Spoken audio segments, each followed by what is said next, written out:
मोदी। स्वागत है भाई, स्वागत है, स्वागत है भाई, स्वागत है, स्वागत है भाई, स्वागत है। अब की बार, अरे अब की बार, अरे अब की बार, फिर एक बार, फिर एक बार, फिर एक बार।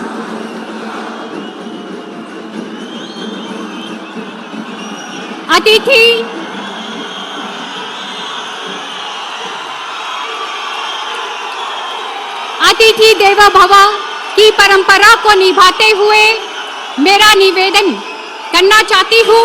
हिमाचल प्रदेश के ऊर्जावान प्रदेशाध्यक्ष आदरणीय डॉक्टर राजीव बिंदल जी, आदरणीय सुरेश कश्यप जी, आदरणीय सिकंदर कुमार जी, आप आए और माननीय प्रधानमंत्री जी को लोहिया डांगरू टोपी दे के सम्मानित करें।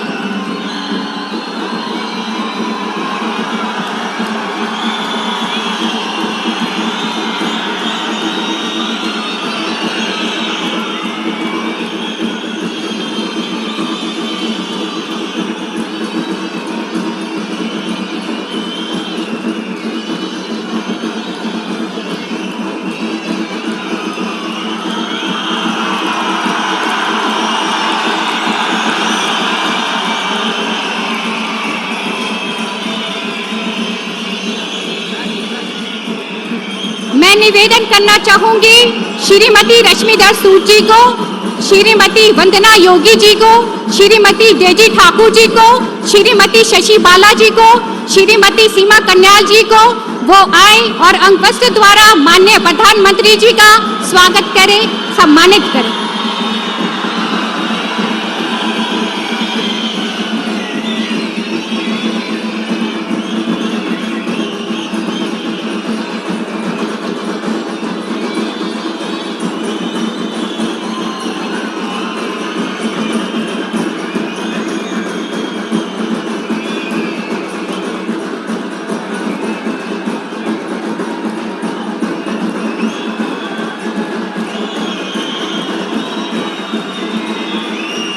मैं निवेदन करना चाहूंगी आदरणीय सुखराम चौधरी जी का, आदरणीय बलदेव वर्मा जी का, आदरणीय KL ठाकुर जी का, आदरणीय विनय गुप्ता जी का, आदरणीय रतनपाल ठाकुर जी का, आदरणीय अनुप फाल्टा जी का, सुरेश भारद्वाज जी का वो आए से अन्य मोदी जी का सम्मान करें।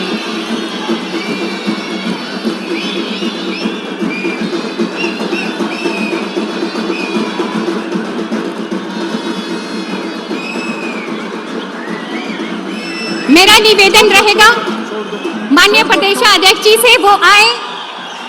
बोलिए भारत माता की।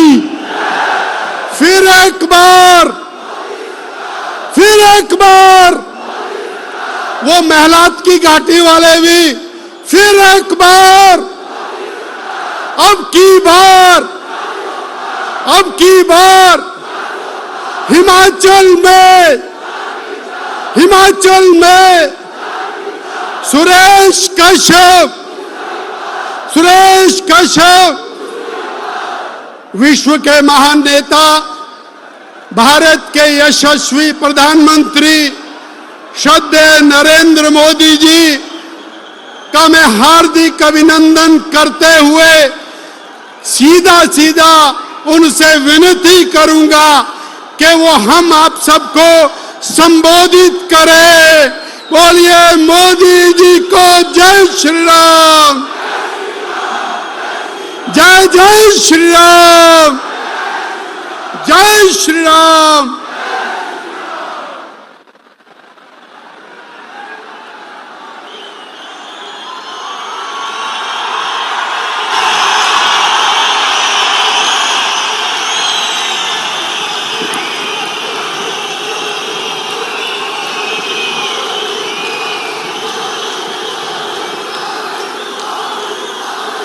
भारत माता की।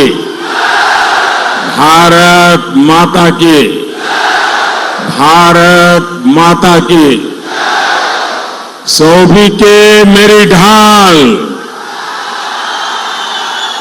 सभी के राम राम। मां बाला सुंदरी, रेणुका मां और परशुराम के धरते महर्षि जमदग्नि के तपोस्थले चूड़ेश्वर महादेव, शिरगुल देवता, महासु देवता की पुण्य धरा गुरु गोविंद सिंह रे धरते पांदी आए के मुखे बहुत बहुत खुशी है। सो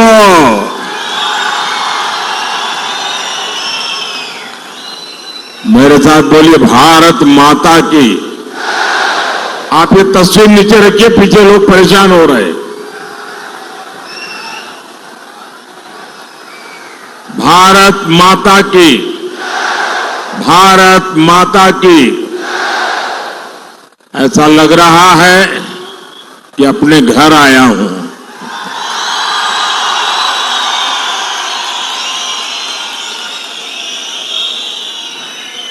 मेरे लिए न नाहन नया है और ना ही सिरमौर नया है, लेकिन मुझे कहना पड़ेगा आज का माहौल नया है।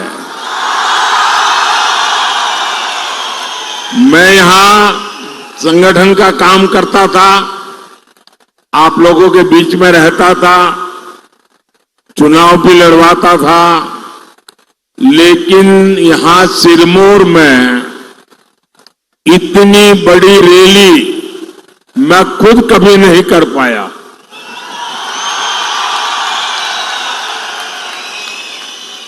पार्टी की मीटिंगें लेता था, सबको समझाता था। मुझे लगता है शायद यहां के इतिहास की ये सबसे बड़ी रैली हुई। और मैं हेलीपैड से यहां आ रहा था, पूरे रास्ते भर शायद इससे 2 गुना लोग रोड पर खड़े हैं।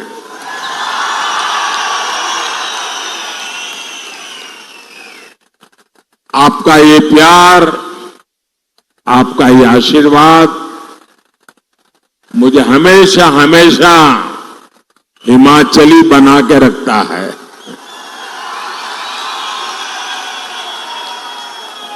और जब सिरमौर आए तो हमारे स्वर्गीय श्यामा शर्मा जी, उनके घर में हमारी बैठकें हुआ करती थी।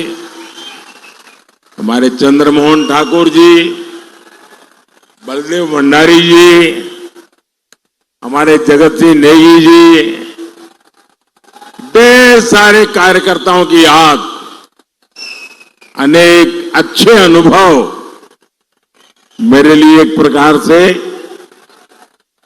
यादों की अमानत है। और सभी के घरों से असकली, पटांदे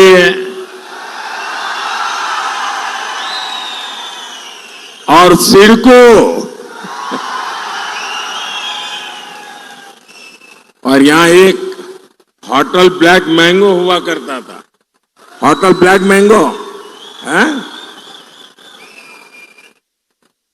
हमारे अल्पसंख्यक मोर्चे की बैठकें ज्यादातर वहीं पर हुआ करती थी। और जब देश मोदी को जानता नहीं था, तब भी आप लोगों ने मुझे आशीर्वाद देने में, प्यार देने में कोई कमी नहीं रखी। समय बदला है, लेकिन मोदी नहीं बदला है।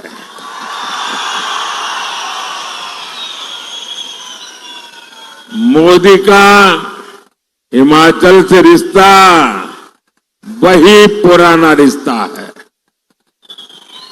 और आप लोगों को शायद खुशी होगी, जैसे मैं गर्व के साथ कहता हूं भारत का प्रधानमंत्री होने कि हिमाचल मेरा घर है, वैसे ही शायद आपको पता नहीं होगा, अफगानिस्तान के एक राष्ट्रपति थे श्रीमान करजाई, वो भी कहते थे हिमाचल मेरा घर है, क्योंकि वो शिमला में पढ़े थे। और अभी जो आपने मुझे लोहे पहना है ना, वो उन्होंने यहीं से जाकर के अफगानिस्तान में थोड़ा फैशन डिजाइन करके उन्होंने उसका अपना पहरवेश बना दिया है जी। यानी यही हिमाचल की ताकत है कि जो इतना लगाव रखती है। साथियों, आज मैं आपसे तीसरी बार भाजपा सरकार के लिए आशीर्वाद मांगने के लिए आया।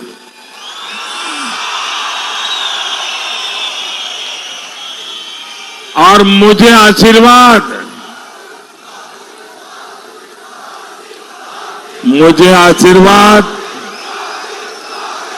मेरे लिए नहीं चाहिए। मुझे आशीर्वाद मेरे परिवार वालों के लिए नहीं चाहिए। मुझे आशीर्वाद मेरी जात बिरादरी वालों के लिए नहीं चाहिए। मुझे आशीर्वाद चाहिए ताकतवर भारत बनाने के लिए।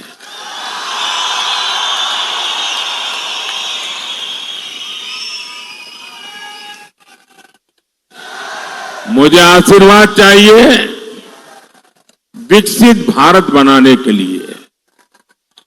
मुझे आशीर्वाद चाहिए विकसित हिमाचल के लिए। देश में 5 चरणों के चुनाव हो चुके हैं। बीजेपी एनडीए की सरकार बननी पक्की हो चुकी है।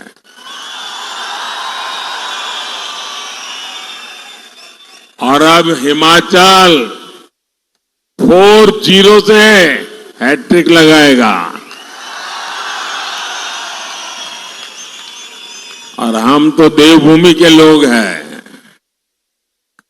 हमारी एक भी चीज कभी बेकार नहीं जाने देते। तो कोई हिमाचली अपना वोट बेकार जाने देगा क्या?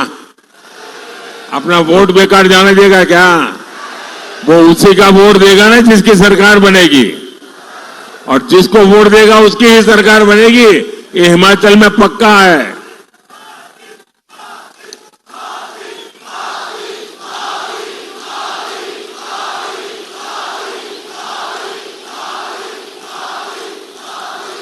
मेरे साथ बोलिए फिर एक बार, फिर एक बार, फिर एक बार।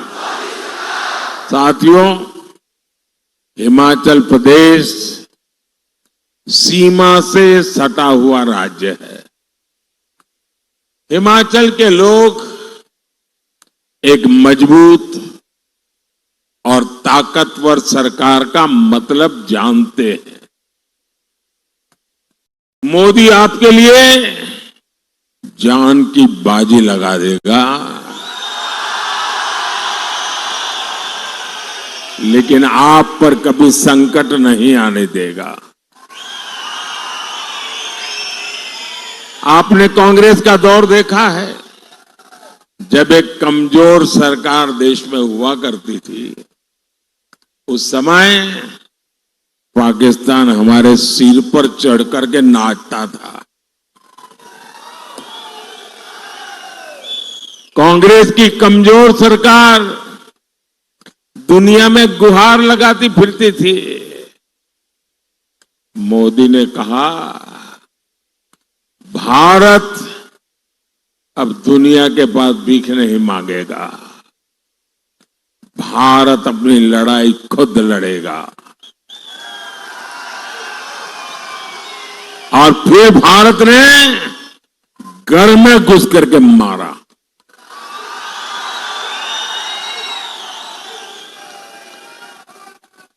आज देखिए पाकिस्तान की क्या हालत हो गई है।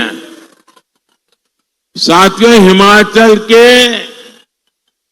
ऊंचे पहाड़ों ने मुझे अपना हौसला बुलंद रखना सिखाया है। और हिमाचल की बर्फीली पहाड़ियों ने मुझे ठंडे दिमाग से काम करना भी सिखाया है। पहाड़ों ने मुझे अपना सिर गर्व से ऊंचा रखना सिखाया है। और मैं मां भारती का अपमान नहीं सह सकता। लेकिन कांग्रेस मां भारती के अपमान से भी बाज नहीं आती। कांग्रेस को भारत माता की जय कहने से ही दिक्कत है। कांग्रेस को वंदे मातरम कहने से दिक्कत है। ऐसी कांग्रेस कभी हिमाचल का भला नहीं कर सकती।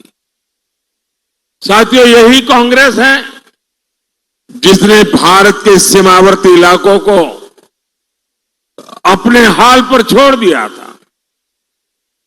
जब बॉर्डर स्टेट में सड़क बनाने की बात आती थी तो कांग्रेस के हाथ पांव फूल जाते थे। कांग्रेस डर जाती थी कि अगर सड़क बनाई तो उसी सड़क से दुश्मन भीतर आ जाएगा।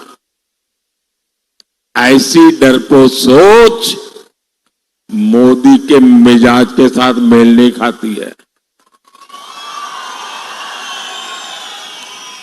मोदी ने कांग्रेस के मुकाबले कई गुना ज्यादा पैसे दिए हैं। मोदी ने कहा है बॉर्डर पर सड़कें बनाओ, इंफ्रास्ट्रक्चर बनाओ। आज बॉर्डर किनारे सैकड़ों किलोमीटर नई सड़कें बनी है। आज बॉर्डर किनारे रहने वाले फौजियों का, हमारे लोगों का जीवन आसान हुआ है।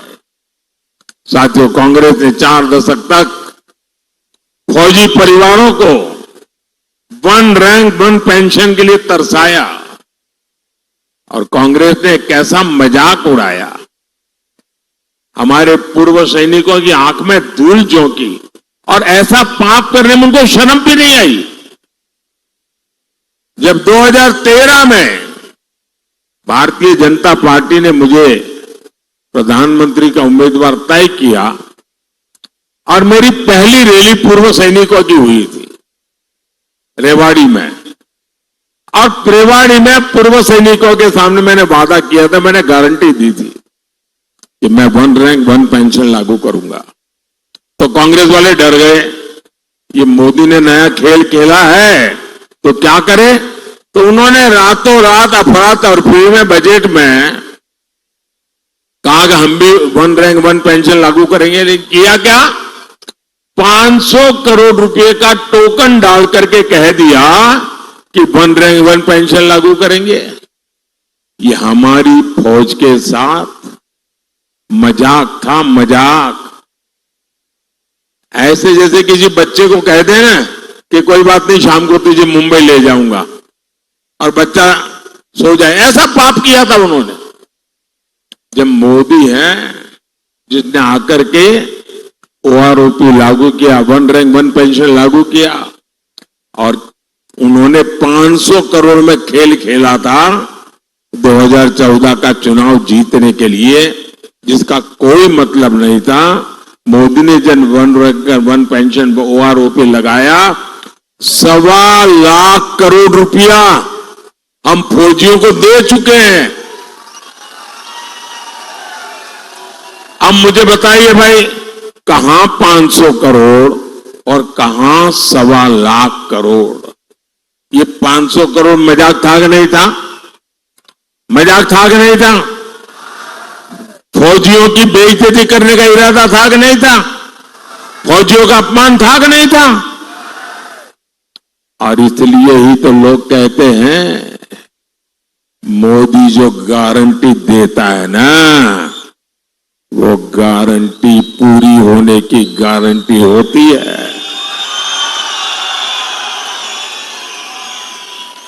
भाइयों बहनों, एक तरफ मोदी की गारंटी है, दूसरी तरफ कांग्रेस का बर्बादी का मॉडल।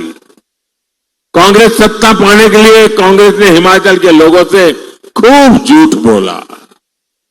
कहा पहली कैबिनेट में ये होगा वो होगा, पता नहीं क्या क्या बता दिया। और मेरे हिमाचल के लोग तो बड़े भले बड़े प्यारे लोग हैं, उनको लगा हो सकता है ये ईमानदारी से बोलते होंगे। पहली कैबिनेट में तो कुछ हुआ नहीं, बल्कि कैबिनेट ही टूट फूट गई। साथियों, इतनी बड़ी संख्या में यहां मैं माताओं बहनों को देख रहा हूं। आप मुझे बताइए, कांग्रेस ने कहा था आपको 1500 रुपया देगी, क्या 1500 रुपया मिला क्या? मिला क्या? किसी के घर में आया क्या? कांग्रेस ने गोबर का पैसा देने का वादा किया था, किसी को मिला क्या? जरा जोर से बताओ ना भाई, डरो मत। मिला क्या? ये अभी ज्यादा दिन रहने वाले नहीं है, आप जरा हिम्मत से बोलो। मैं नौजवानों से पूछता हूं, पहली कैबिनेट में 1 लाख नौकरियां मिलनी थी, ये वादा किया था, मिल गई क्या? अरे पूरी ताकत से बताओ ना, जरा इनके दिल्ली के आकाओं को पता चले कि कैसा झूठ का खेल आपने इस पवित्र भूमि के पवित्र लोगों के साथ किया है। अरे नौकरी छोड़ो, ये तालाबाज कांग्रेस है, तालाबाज। ये तालाबाज कांग्रेस सरकार ने नौकरी की परीक्षा कराने वाले आयोग को ही ताला लगा दिया। अब ये तालाबाज सरकार आपके भविष्य का ताला खोल सकती है क्या? दिल्ली के जिस शाही परिवार ने हिमाचल को धोखा दिया, उसने मुड़कर फिर यहां अपनी शक्ल तक नहीं देखी है। भाइयों बहनों, मैं पिछले 30 साल से आपके बीच रहा हूं और शायद ही कोई ऐसा वर्ष होगा जब मैंने हिमाचल आकर के इस मिट्टी को माथे पर न चढ़ाया हो। गुजरात में रहा, मुख्यमंत्री रहा, आपसे कुछ मांगा नहीं था, लेकिन आपका प्यार, आपके आशीर्वाद तो कभी मैं भूल नहीं सकता हूं। मेरे पर आपका कर्ज है और मैं हर मौके की तलाश में होता हूं कि मैं हिमाचल का कर्ज कैसे उतारूं। भाई और बहनों, कांग्रेस और इंडी गठबंधन मैं दे रहा हूं, आपको काम आ जाएगा।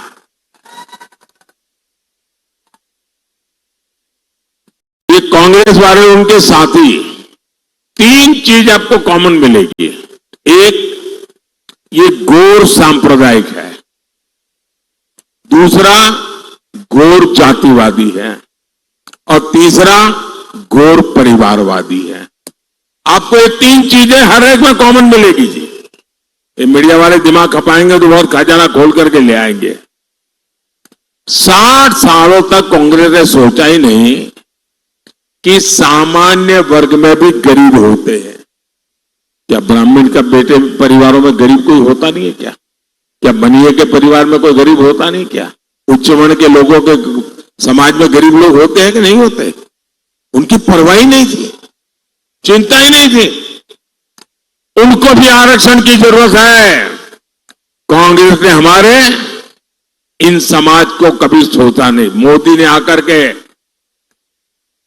जिस समाज ये आरक्षण के दायरे से बाहर था, उनको बड़ा सुखी संपन्न माना जाता, उच्च माना जाता था, मैंने उनके गरीब बच्चों के लिए 10% आरक्षण किया और इस देश में कोई झगड़ा नहीं हुआ और किसी का लूट करके नहीं किया। और आज इसके कारण हमारे समाज के लोगों को अलग अलग स्थान पर अवसर मिल रहा है। कांग्रेस ने हमारे गिरिपार के हाटी समुदाय को भी आरक्षण नहीं दिया।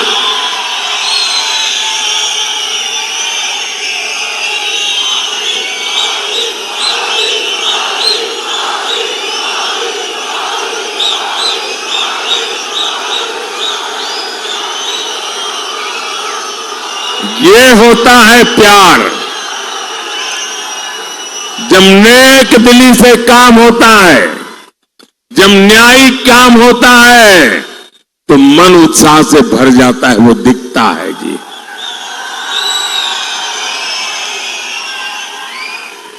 और ये सारे काम मोदी ने आपका कर्ज उतारने के लिए किए हैं।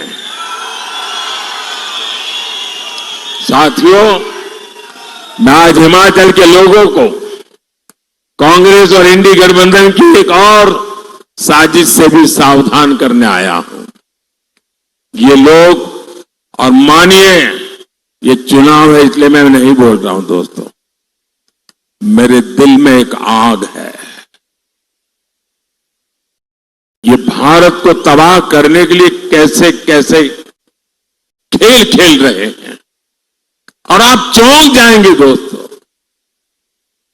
हमारी संविधान सभा ने, बाबा साहब आंबेडकर ने, जो हमारे एससी, एसटी, ओबीसी समुदाय है, जिनको आरक्षण दिया, ये कांग्रेस वाले और उनके साथी वो सारे आरक्षण आपके खत्म करके अपनी वोट बैंक, जो वोट जिहाद की बातें करते हैं, उन मुसलमानों को दे देना चाहते हैं।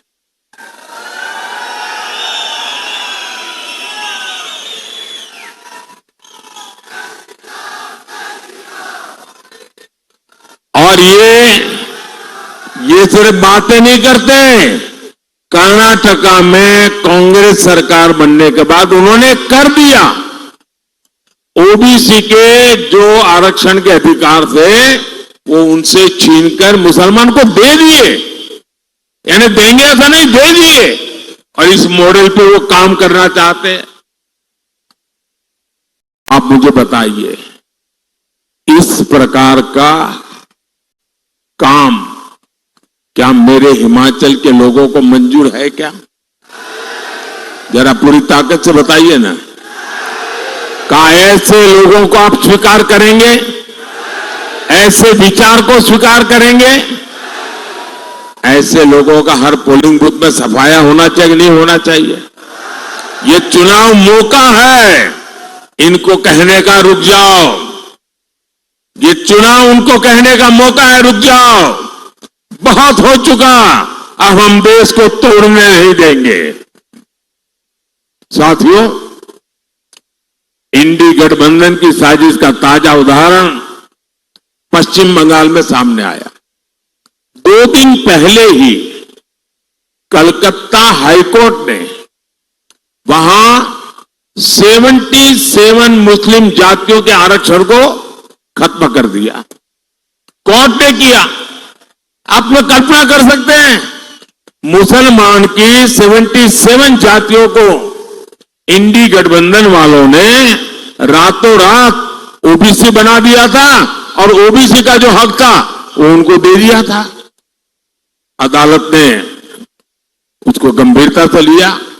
इन 77 मुस्लिम जातियों को नौकरी में, पढ़ाई में, हर जगह मलाई मिल रही थी। ऐसा करके इंडी गठबंधन ने ओबीसी के हक पर डाका डाल दिया। ऐसा करके इन लोगों ने संविधान की धज्जियां उड़ा दी, संविधान की पीठ पे छुरा भोंका है। अब कोलकाता हाईकोर्ट के फैसले के बाद इंडी गठबंधन वाले बौखलाए हुए हैं। बंगाल की मुख्यमंत्री तो सीधे सीधे कोर्ट के आदेश को मानने से भी इनकार कर रही है। इनके लिए संविधान कोई मायने नहीं रखता, इनके लिए अदालतें कोई मायने नहीं रखती। इनका सबसे सगार कोई है तो इनका वोट बैंक है। साथियों, अपने वोट बैंक को खुश करने के लिए ही कांग्रेस राम मंदिर का भी विरोध कर रही है। कांग्रेस भाजपा वालों का मजाक उड़ाती थी, कहती थी मंदिर वहीं बनाएंगे, तारीख नहीं बताएंगे। हमें रोज चुभने वाली बातें करते थे। हमने तारीख भी बताई, समय भी बताया, लेकिन इन लोगों ने प्राण प्रतिष्ठा का बहिष्कार किया। आप हिमाचल के लोग मुझे बताइए, जब रामलला भव्य मंदिर में विराजित हुए, प्राण प्रतिष्ठा हुई, आपको आनंद हुआ कि नहीं हुआ? आपने अपने गांव में दिवाली मनाई कि नहीं मनाई? घर में दिवाली मनाई कि नहीं मनाई? हर हिंदुस्तानी खुश हुआ कि नहीं हुआ? 500 साल की लड़ाई, हमारे सभी पूर्वजों को भी खुशी हुई होगी नहीं होगी? लेकिन कांग्रेस पार्टी इसको भी बर्दाश्त नहीं कर पा रही है। कांग्रेस और उनके एक साथी ने एक रहस्य खोला है। अभी कांग्रेस के साथी इस फर्स्ट फैमिली के राजदार है वो, उन्होंने कहा है कि कांग्रेस के अंदर साजिश चल रही है, अगर सत्ता में आए तो फिर से राम मंदिर को ताला लगा देंगे और रामलला को टेंट में रहने के लिए मजबूर कर देंगे। ये इनकी सोच है। क्या ये होने देंगे क्या आप? ऐसा अवसर उनको लेने देंगे क्या? और इसलिए हर पोलिंग बूथ में इनकी सफाई करना जरूरी है। मेरा जो स्वच्छता अभियान है ना, ये चुनाव के दिन 1 तारीख को आपको मजबूती से करना है। करेंगे? भाइयों और बहनों, भाजपा सरकार हिमाचल प्रदेश के विकास के लिए पूरी कोशिश कर रही है। कोई सोचता नहीं था कि हिमाचल में भी IIT, IIM और एम्स जैसे संस्थान है, लेकिन मोदी है तो मुमकिन है। मोदी है तो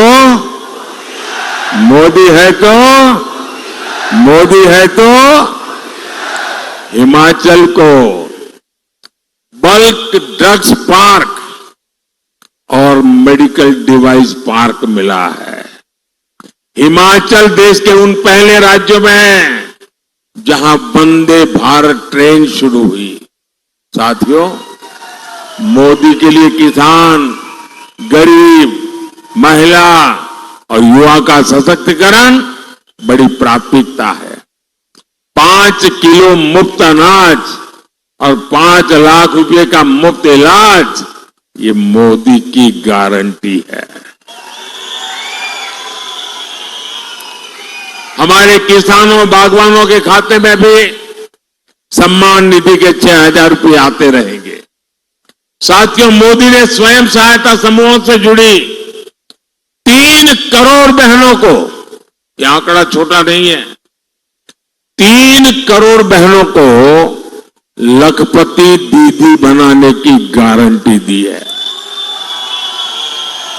और उनमें मेरे हिमाचल की भी तो हजारों बहनें होगी। मोदी, आपका बिजली बिल याद रखना जरा, मैं ये कांग्रेस वाले गप मार के गए ना, ऐसे नहीं करता हूं। मोदी, आपका बिजली बिल 0, बिजली बिल 0।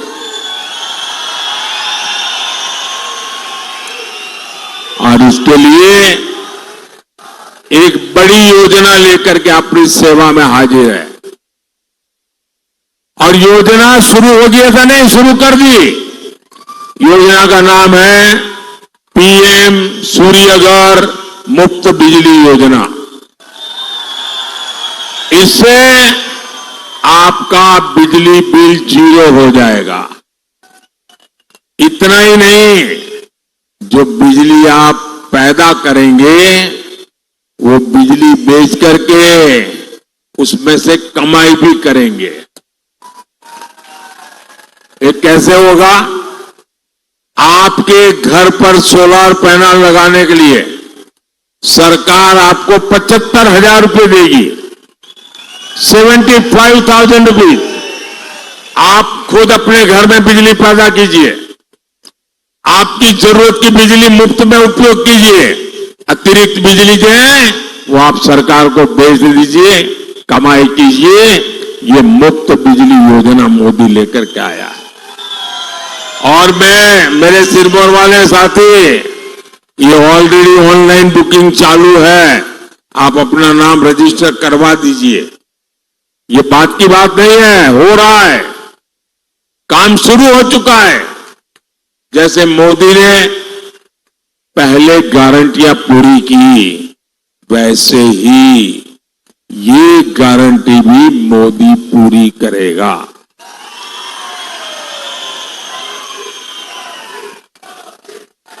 उसी प्रकार से साथियों, जो मुफ्त अनाज योजना है, क्योंकि मोदी का संकल्प है गरीब के घर का चूल्हा जलते रहना चाहिए, गरीब का बच्चा भूखा सोना नहीं चाहिए। और इसलिए मुफ्त अनाज योजना अगले 5 साल के लिए चालू रहेगी। साथियों, आपको शिमला लोकसभा सीट से हमारे बहुत निकट साथी भाई सुरेश कश्यप जी को भारी वोटों से विजयी बनाना है। और सुरेश जी को आप वोट देंगे ना, वो वोट सीधा सीधा कमल के खाते में जाएगा, मोदी के खाते में जाएगा, सीधा वोट मोदी को मिलेगा। हर गांव जाएंगे, ज्यादा से ज्यादा मतदान कराएंगे, हर पोलिंग बूथ में जिताएंगे। अच्छा, मेरा एक काम